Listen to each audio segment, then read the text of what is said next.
I'm here today with Diane Allen, who is Associate Professor of Practice in the College of Architecture and Planning in the School of Architecture at UTA. So I'm here talking with him because he's one of the faculty that I'm going to be interviewing that is doing work and has done a lot of work in the case of Dr. Allen in the African American community. So I know that you and several fairly well-known African American design professionals have been working on or have been, I guess, contemplating the idea of the Black landscape.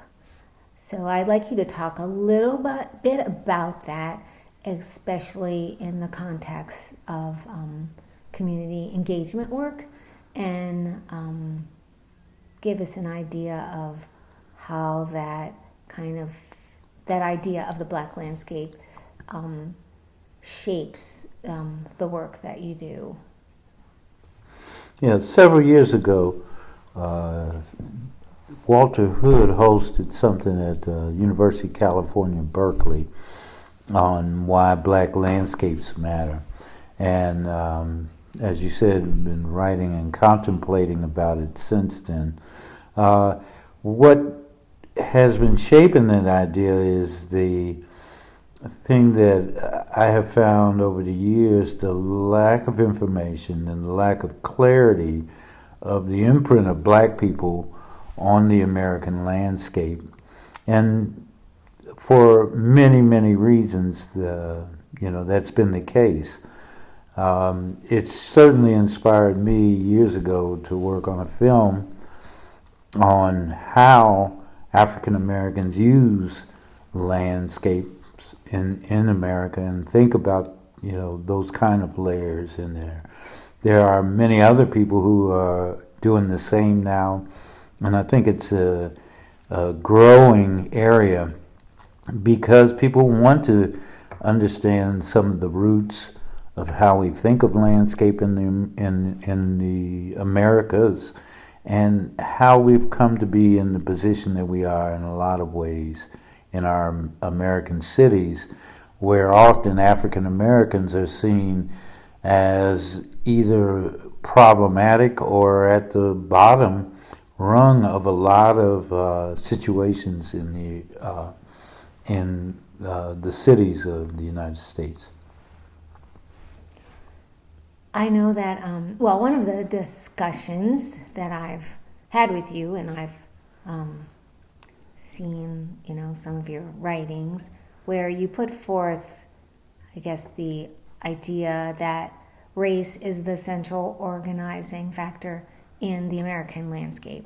So if you could talk a little bit about that, and then how that impacts the communities, that idea impacts the communities that you work with and the work that you do in those communities. Yes, I really started coming to that conclusion in a major way when I started looking at the concept of the open city.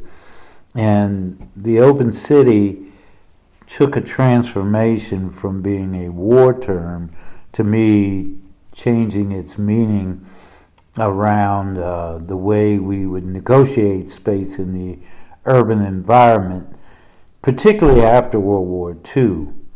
And there was an African American who was involved in that transformation in a lot of ways was Frank Horn, who did a tremendous amount of work in terms of housing in the government under Roosevelt, and even Truman and Eisenhower ended up being the one to fire him, and he then went into a whole other world of nonprofit working on housing. But that's what opened me up to the idea that there was a lot more going on around race as the organizing principle around the American cities, particularly how we think about housing and how we think about neighborhoods and the like, and that often race was used as a way to even create wealth in certain areas and to distinguish between what constituted wealth in an urban neighborhood and what did not. And it was the fact that this pushing back and forth of red lines and where people would be and could be that actually helped to, determine where American cities would be headed. And then the more I dug in, I had to go back to the fact that because of slavery, Africans coming over had a lot to do with organizing at least the southern palette of agriculture. That had a major influence, along with principles that were already in place from Native American cultures, but certainly the knowledge base that had to be added to the transformation of how farming would take place in southern United States and other places had very much to do with the knowledge that had been gained in Africa over centuries in terms of how to raise certain crops in certain soils and in certain conditions, often conditions that had a similarity across the ocean, so that Virginia had much more to do with a representation of West Africa than it did Western Europe. So you could see that kind of central organization. The fact that because it was slavery, it could not be officially recognized, as part of our way that we constructed land. That's been a hidden factor, but nonetheless, the more people do their research, the more it's very obvious that, race has been the central organizer of the American landscape in so many ways, and certainly of the urban environments. It's really interesting. It kind of relates a little bit to the work I'm doing on maroon landscapes. So the last question I'd like to ask is, could you tell us about some of the projects you're doing? I know that you're working, across the country, here in the Metroplex, in New Orleans. You have, potential projects in Cleveland and Oklahoma. So could you tell us about some of that work? And I assume that most of it is in African American communities. Yes. Well, as you know, as being the other part of the Design Jones firm, we have spent a lot of time concentrating on work in African American communities, and particularly on a lot of recovery work. Happened after Hurricane Katrina, the flooding that took place in New Orleans. A lot of work that we wanted to do in the lower Ninth Ward, and particularly around wetlands restoration and around rebuilding community in those situations. So that's been a large part over the last 15 years, almost 15 years. It'll be 15 years this August that Hurricane Katrina hit and really transformed New Orleans in so many ways. What we've seen in that is such a loss by huge amounts of African Americans who, in different communities there, who have been displaced as property values changed, as real estate changed, and as climate change has had its impact. So we've been looking at those issues, dealing with that. And here in Texas, been really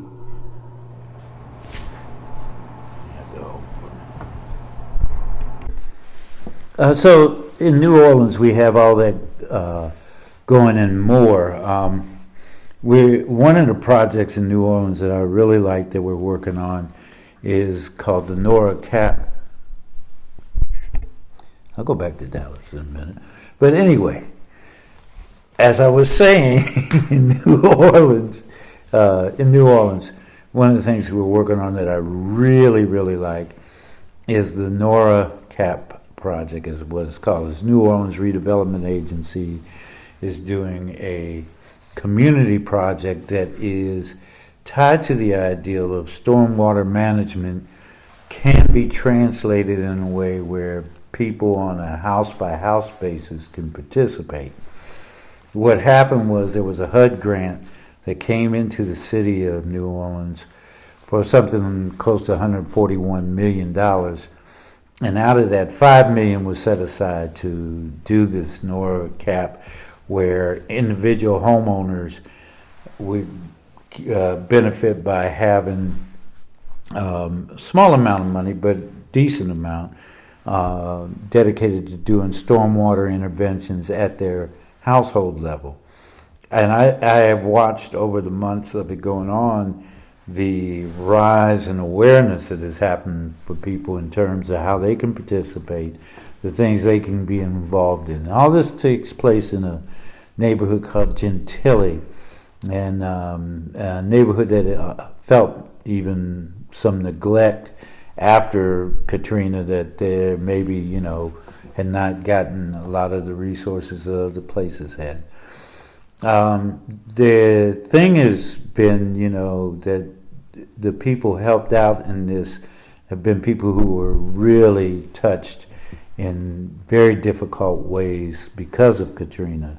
They lost a lot, but they had a dedication to stay and to really grow the city back. And so if there's anybody that deserves that, it is those people who have, for the last 15 years, stayed in place to try and see that they could bring it back for those people who could not stay but wanted to. And that's many people who moved on elsewhere, wanted to come back to New Orleans but lost their house or, lost family and just, could not make it back. So it's a strong program in that way, and if it is successful, then hopefully it is something that'll go to other cities and be just as successful, particularly dealing with disaster recovery, which because of climate change is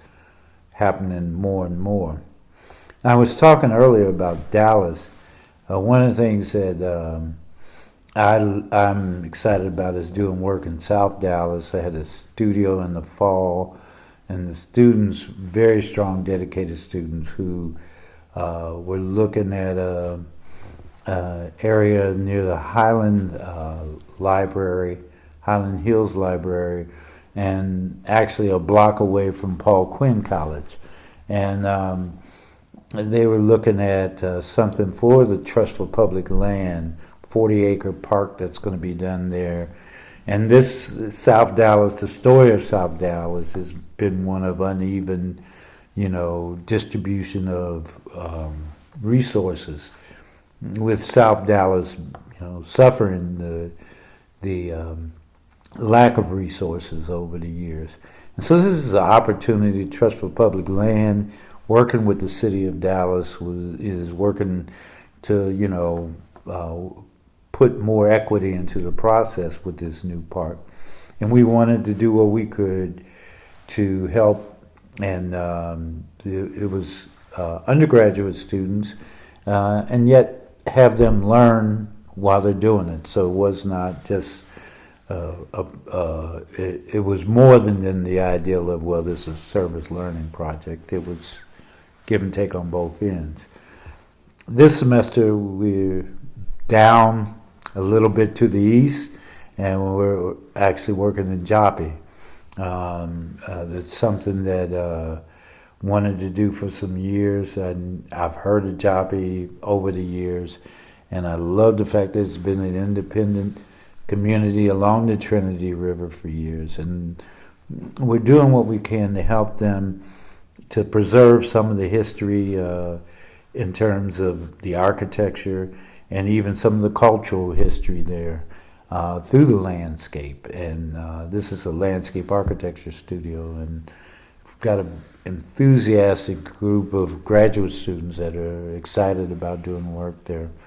And I think there's just so much to be done in that kind of capacity in the Metroplex, because we're seeing things break at the seams here in terms of expansion, and it's got to be with that kind of responsibility of preservation, where we can preserve and definitely maintaining some of the cultural roots that make Dallas, Fort Worth, Arlington what it is today.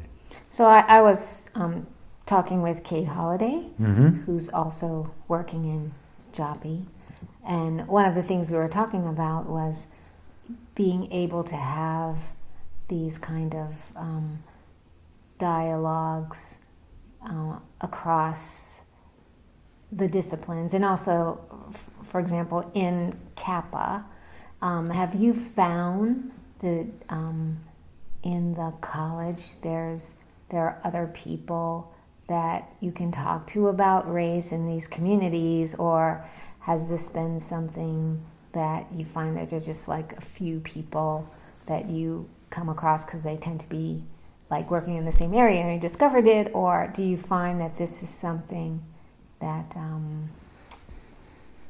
I think there's a very strong interest on a lot of people's part. I'm not sure that everybody knows how they want to get to it, but I mean, Kate has been wonderful for not only giving me a running start on some things in Joppy, but for that neighborhood being able to, as a researcher, bring up facts that sometimes are disputed, and she can go right to the paperwork and show where the neighborhood has really been accurate on their assessment of things like where's the cemetery, or which are big things. When developers are not always thinking about those kinds of layers of histories and culture. I think that one of the things that attracts me in terms of University of Texas Arlington, I do believe there are a lot of people who have those interests at heart that have not necessarily found all the networks and connections in that kind of way. But I have a feeling we're standing on the verge of that, changing, and that's what really feels good there, is that kind of thing. As you bring in, new waves of thinking about problems with some of the new faculty, and even some of the older faculty who've been around for a while and thinking about these things, but just have not had the opportunity or even the diversity of student body to really get into it. I see that changing, and because people from other cultures can give identity in that way. I think there is a huge intersection of how Latina, African American intersections happen and create new, dynamic ways of thinking about neighborhood, I think Texas itself is in that kind of transformative state. Interesting. So, thank you for talking with me. I do want to ask, that was my last question, but one last thing I wanted to ask was, you kind of use this technique you call mining the indigenous. So could you kind of just briefly discuss the importance of, and if you've been able to, in these communities that you talked about in New Orleans and in Dallas, use any indigenous knowledge in your project work? Absolutely, absolutely, and I think it's critical.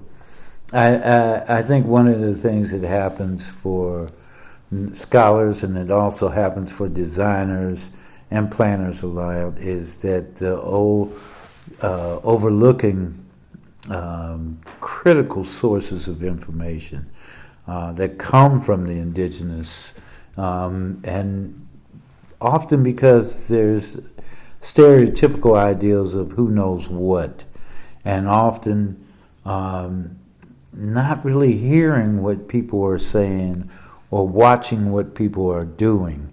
You know, we get in easily into modes where we don't see or hear those things, where all of a sudden the person who we see who maybe just seems to be, you know, collecting things on the street, you know, we say, well, that's what that person does, without any understanding that maybe this person not only does that, but collects narratives about what's happened here for decades, you know.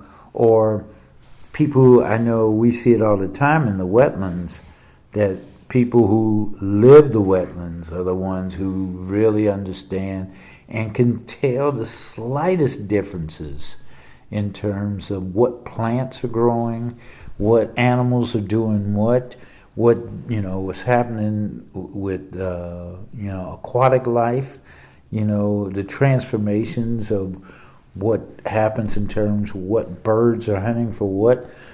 All that is you know, a critical part of it. I you know, remember we were looking at something in New Orleans had to do with, you know, stories that come in, and people were not sure with the transformation of a wetlands in the back of the lower Ninth Ward, just a chronology of when it became more brackish water as opposed to fresh water, and then now again fresh water. And you know, those timelines are real important for understanding the influences that happen on it.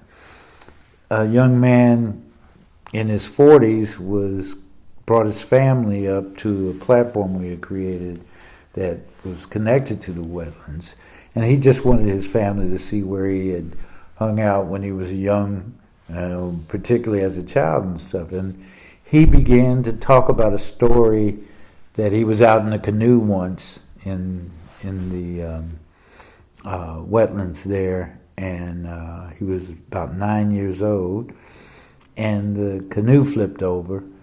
And when he got out, he said from his neck down, there were these things that were all over his body, and he just panicked and ran down the street until somebody tackled him, and ran down Caffin there, and until somebody tackled him and said, "Hold on, young man." And it was an older person, and it turned out they were leeches. And so it was a funny story as he's telling it and everything, and they got all the leeches off of him and all that. But the thing was, what we were able to say is that water was fresh in that year when he was 9, and do the math. It's those little stories then that answered those kind of riddles, you know, that are often running around. And we don't know where those kind of narratives are going to come from. There are people who know much more in depth about particular landscapes, even, for instance, landfills and what may be in landfills. We've learned that in several places in New Orleans. I think about Gordon Plaza, and I think about some of the other landfills, where people really have detailed knowledge of what's in a place, as opposed to second guessing that often happens of, well, what kind of toxins are in here and the like.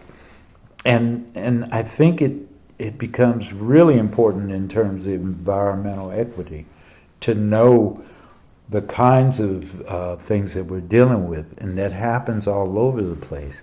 People do pay close attention to the land. They pay close attention to the land where they live and where multiple generations of family have lived.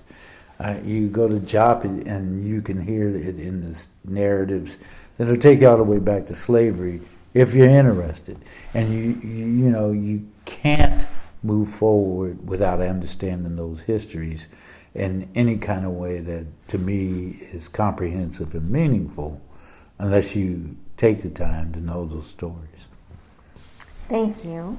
So that was Professor Austin Allen, Associate Professor of Practice in the School of Architecture at UTA. Thank you. Thank you.